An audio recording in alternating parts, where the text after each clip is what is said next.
Reading with your kids.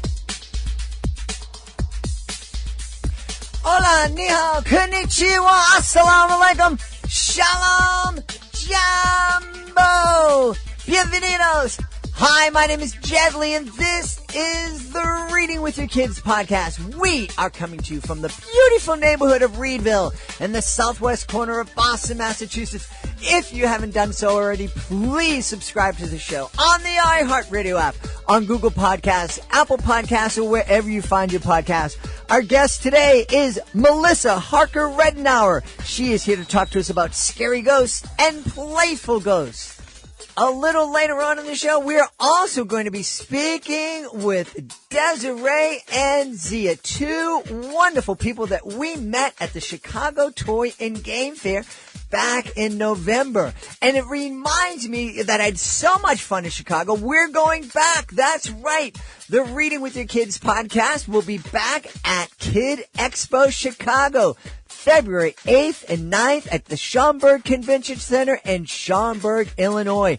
It is going to be an amazing time. We are going to be setting up another totally interactive booth where families like Zaya and Desiree can get a chance to find out what it's like to be a part of the Reading with Your Kids podcast. And just like Desiree and Zaya, we are going to be recording content for future episodes of the show. So come on out. Oh, we're also going to be presenting Jedley's Totally Interactive Magic Circus. 2 performances, one on Saturday, one on Sunday. It's going to be an amazing time. It's Kid Expo Chicago, February 8th and 9th, Schaumburg Convention Center, Schaumburg, Illinois. Joining us right now from beautiful Morgantown in West Virginia. She is the author of a delightful book called Scary Ghosts and Playful Ghosts. Please welcome to the show, Melissa Harker Rindenour. Melissa, how are you?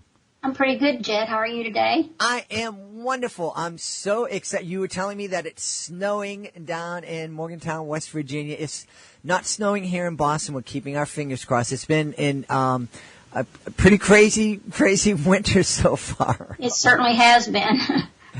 Tell us about Scary Ghosts and Playful Ghosts, please. Oh, I'd love to. It's illustrated by Sangamitra Dasgupta, and it's I learned as a librarian that ghost story books were the ones that I had the hardest time keeping on the shelves. Children love ghost stories, and they usually want to tell them a ghost story, but nothing too scary. So I wrote Scary Ghosts, Playful Ghosts, Children's Tales of Fright and Delight, and it's really divided into 3 parts. Part 1 is Scary Ghosts. It offers 3 stories about scarier haunting experiences. And part 2 is called Playful Ghosts, which gives 3 stories about mischievous ghosts that delight the readers but don't scare them so much. And then part 3 is a kind of a non-fiction chapter called Do Ghosts Really Exist? And it offers researched evidential claims of both believers and non-believers. So that's, and I say in my introduction because I wanted to make a disclaimer that some of the stories in my book are drawn from my own imagination, and some are inspired from ideas that are presented in like anecdotal reporting of supposedly true encounters with ghosts. Mm-hmm. Some are based upon ideas from American folklore or urban legends involving ghostly events. So I retell the reports of ghostly encounters. I've taken a little bit of poetic license by fictionalizing dialogue, dramatizing events, and enhancing the characters and settings, and by changing some names and locations to protect the anonymity of the actual people who were reportedly involved in the reportedly genuine ghostly experiences. Uh-huh. And the retellings are worded and written in a style that is very child-friendly style that they can understand. Most of them come from my imagination, but, you read about urban legends like Mary Worth and those, and so I retold those, and I researched and found the ones that are urban legends, and made a story out of them by making it elaborating and elaborating on it and creating more of an in-depth story than this little American folklore told. Yeah. So much what you said, it's true. Kids love ghosts. and not so much that they are wanting to meet them in person, but they love this idea. When my daughter was in third grade, she was fascinated. There was one of those the ghost hunter stories, and I remember there was like the family was over for a family event, and somebody had turned on the TV, one of her uncles, and he left, and she was in the living room, and this show came on, and she said it really fascinated her, and she wanted to watch it, but, you know, I was busy doing something. My wife was like, I'm not watching that stuff. Her brother didn't want to watch the stuff, and I said, I'll sit down and watch this with you. And then we spent the next 5 or 6 years watching this show. You know, and it seemed to be the same show every day. They were just in a different building, but you couldn't tell because it was just flashlights. But the point is that the kids they love this idea of ghosts and spirits and spooky things. Yeah, they do. But you know what? It's sad that reality now scares our children more than ghost stories. But I remember when I first wrote this book. Excuse me. Actually, it's written for like third grade and middle grade readers, and even teens would enjoy these stories. But when I first wrote the book, my one granddaughter, who was in the third grade at the time, she read it. She's a good reader. She read it, and she said, they call me Glammy. I'm not Grandma, I'm Glammy. Anyway, she said that one story that you wrote, Glammy, that the haunted toy chest. She said about a little girl that they could hear footprints up in the attic. She said, I couldn't walk in our attic for a long time after that story. And my other little granddaughter, who was spending the night with us that night, she was younger. She said, "Did you write these stories, Glammy?" I said, "Yeah." She said, "Bad Glammy." I said, "I'm sorry." You know, one of the things Melissa was sharing with me beforehand is that her and her husband have visited the beautiful city of Boston, and they loved it. You probably didn't have a chance to go out to our harbor islands. And there's one island in particular called George's Island. And it had been it served many different, purposes, but it was an army fort. And it protected Boston. And it was also used, to house prisoners, I think from Italy during World War II. But there are a number of different ghost stories from George's Island, and a lot of them were written by an author. Now, he's passed, but his name was Edward Rowe Snow. And Edward Rowe Snow wrote ghost stories, from different places throughout New England. And he was one of my favorite authors in middle school and early high school. I read all of his books and actually was out at George's Island trying to follow the trail from one of the books and one of the stories that he told. I think it was about a woman who would lure soldiers, Confederate soldiers, down a dark hallway to a spot where there was just the floor would just drop out and they would fall to their death. Yeah, even me, I had the ghost bug when I was a kid. I have a blog. I have a blog associated with each one of my books to help promote the books. And my ghost story blog, I try to find little anecdotes or stories of supposedly people reporting ghostly encounters. And West Virginia has among the most interesting ones. You know, there's an old, used to be an insane asylum. There was a Moundsville prison, which became an insane asylum. And there was many ghost stories associated with that. Even our own WVU university where I went to school, Woodburn Hall is one of the landmark buildings there are supposedly ghost stories of hauntings in Woodburn Hall. So it's interesting to find these things about the different places and report them.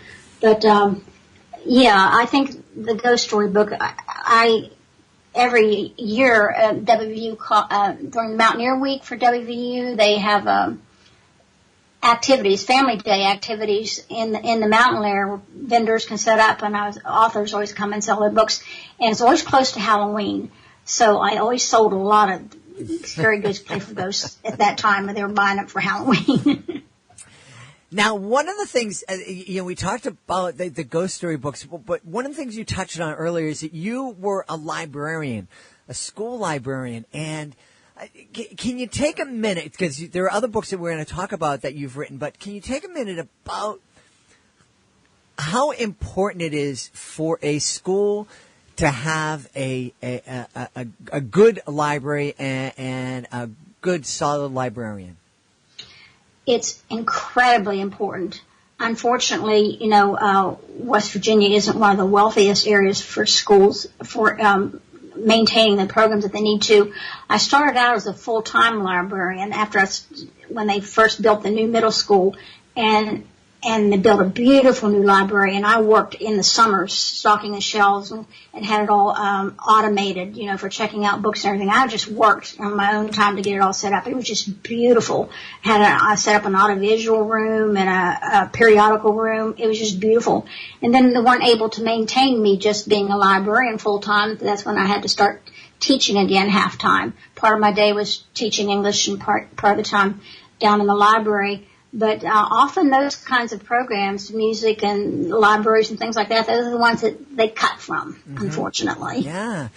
I travel around the country, and I see it in a lot of the different schools that I visit to present my educational magic shows, and it's heartbreaking to me. And even my wife is in a school, and they have a library, but it really isn't a library. It's a cage.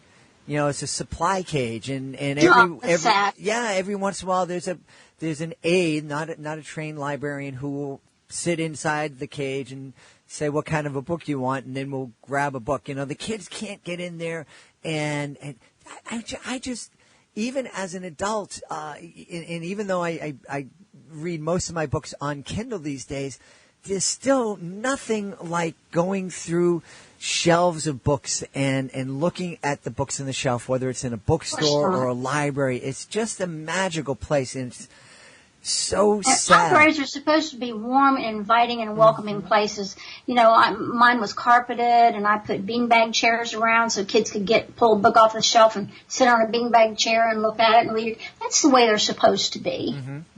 Well, I mentioned my wife's school doesn't have a library. I do want, the next time you and your husband come to Boston, you have to check out the Boston Public Library. The Central Branch is just a jewel. It is spectacular. The children's room, I was just there with my wife on a field trip with her class. The children's room is just amazing. I will do that. Yeah, there's like tunnels through the shelves. Things like that. I almost kill myself going through the tunnel chasing the kids. But also our branch libraries all around the city. Most of them have been rebuilt in the last 10 or 20 years, and they're just real. They're so important to the different neighborhoods that they serve.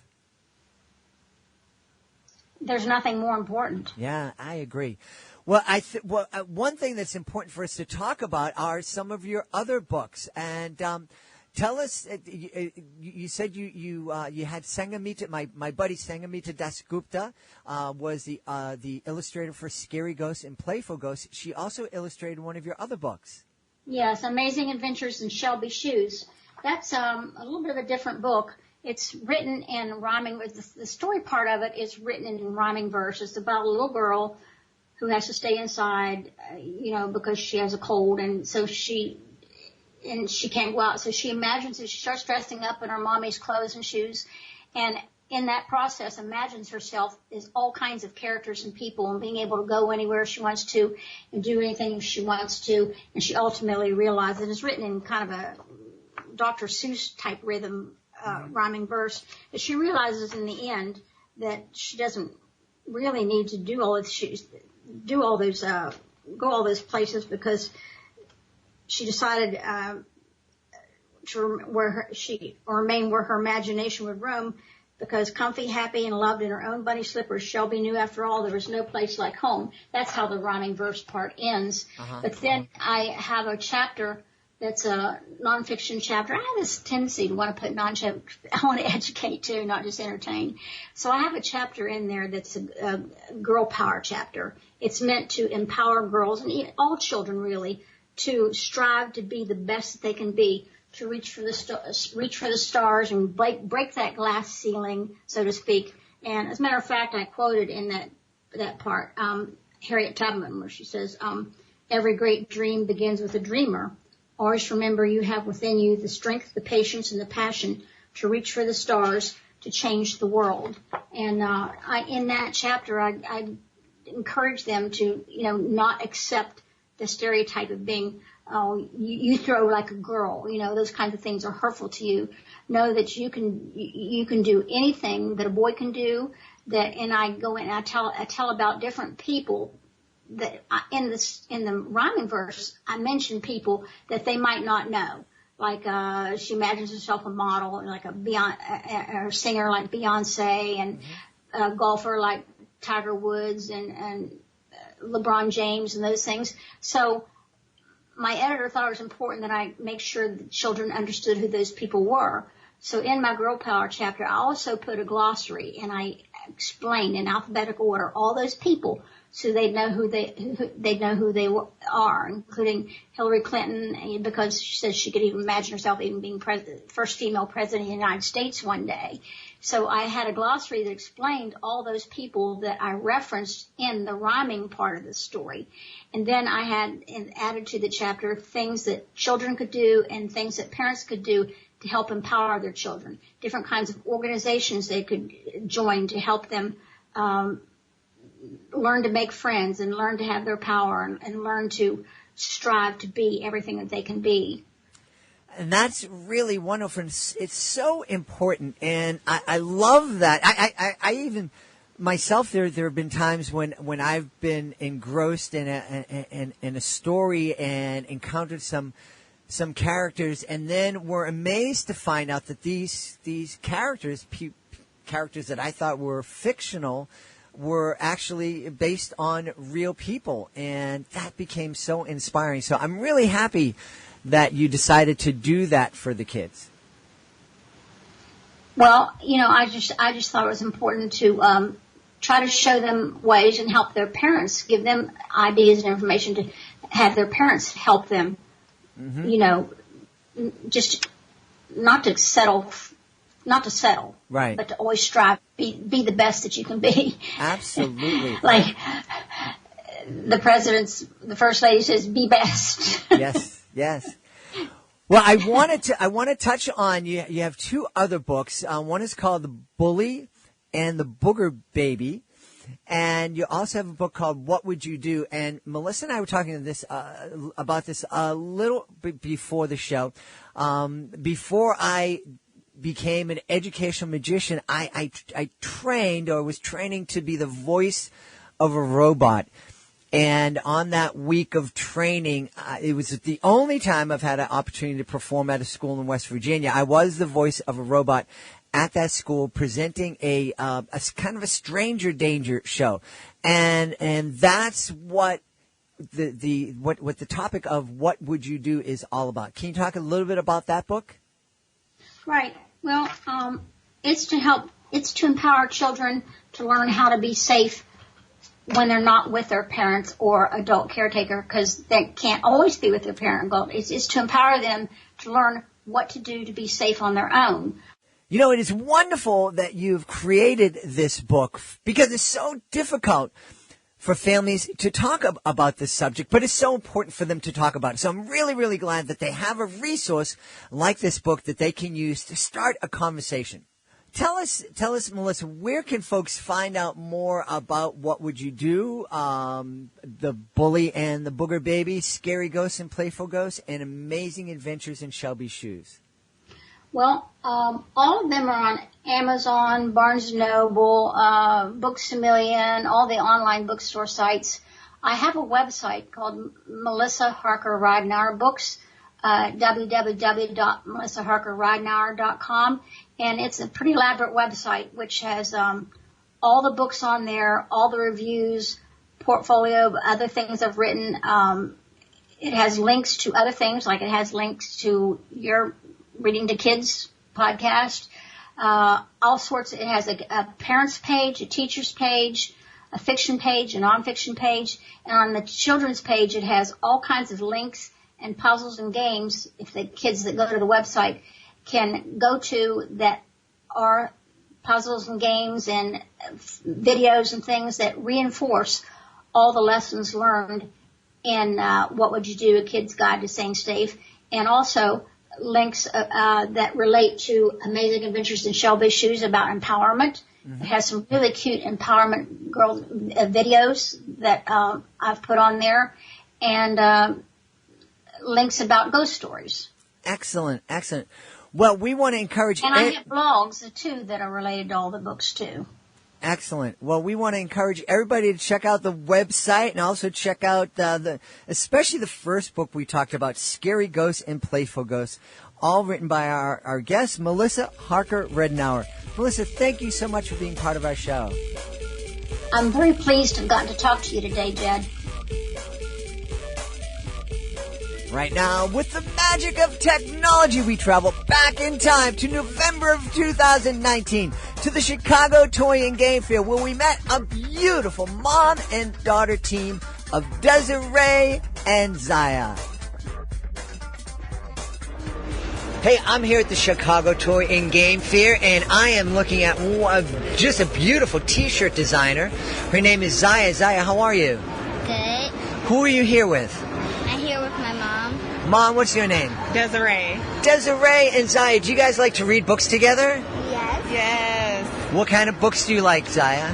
Green eggs and ham. Green Eggs and Ham. Oh, what an awesome book. Dr. Seuss, one of my favorite authors. Why do you like Green Eggs and Ham so much? Because I want Guy to see if he will eat the green eggs and ham. Do you know, when my kids were young, they liked me to read Fox and Socks. Fox and Socks, I know that one. Yeah, they like me to... like the box. Yeah. To get on the thing to get the pie. Yeah, they liked me to read it because I stutter when I try to say words that begin with F. Why do you like to read to Zaya so much, Desiree? I like to read to Zaya she's a character. So I like to see her face expressions and for her to just react to the words. And then she's 7, so she's still learning to read herself, so to improve her reading. And how much do you love those conversations about the books that you're reading? I really do love the conversations, and it's interesting her take on the books that we read. So she loves Dr. Seuss, as she mentioned. She loves The Very Hungry Caterpillar. So the classics that I grew up reading, and it's good to bond on that. Yeah. Isn't it great, Zaya? You like some of the same books that your mom liked when she was a little girl. And she forgot, hey, black child, that one. Yeah. What's that book about? Like, do you know who you really are? Ooh. Yeah. And you like that book a lot, huh? Yeah, it's expression how you are. Yeah, she has it memorized. That's wonderful. That's wonderful. Well, one of the things I hope, Zaya, I want you to do me a favor, and I want you to keep reading with your mom, even when you get to high school, because one thing that happens when kids start reading by themselves, parents feel bad and they say, oh, they don't need me anymore. And they feel lonely. But if my daughter keeps reading to me and she's 23. So if you can keep reading with your mom, that would make her so happy. Is that a deal? Yeah. All right. Well, thank you, Desiree. Thank you, Zaya. Thank you so much for having us. Please be sure to join us for the next edition of the Reading with Your Kids podcast. Our guest will be Judy Darter. She'll be telling us about her beautiful book, When You Lived in My Belly. Hey, did you love our conversation with Zaya and Desiree as much as I did? I mean, I was there. Their smile, their bond with each other was just simply beautiful and genuine. And it was so great to know that so much of that bond happens through reading together, spending time together. I mean, you heard Zaya. She practically had all those books memorized. And she certainly will never forget the love that she feels with her mom. And I bet you she's going to keep her promise and read with her mom throughout their entire life. Well, I think that's just beautiful, and I hope that you are reading with your kids throughout their entire life as well. And if you are the author of a wonderful children's book and you would love families to know all about it, well, I think you should be a guest on our show. Being a guest is fun, it's easy, and it gives you the chance to tell thousands of families about your fantastic children's book. Check it out today. Go to our website, readingwithyourkids.com. Click on the contact button. It's at the bottom of the page. Let us know about your great book. We will let you know the next easy steps. Want to thank the folks who made today's show so very wonderful. Of course, we want to thank Melissa Harker Rindenour. Please be sure to check out her books, Scary Ghosts and Playful Ghosts. Also want to thank Zaya and Desiree. I want to thank my amazing producer, Fatima Khan. Check out her blog at readingwithyourkids.com. I want to thank my beautiful wife for all the support that she gives me. I want to thank my daughter for still reading to me. And, of course, I want to thank you. Thank you so much for taking the time to join us today. And, as always, thank you so very much for taking the time to make the world a better place by reading with your kids. I'll be looking for you in the next edition of the Reading with Your Kids podcast.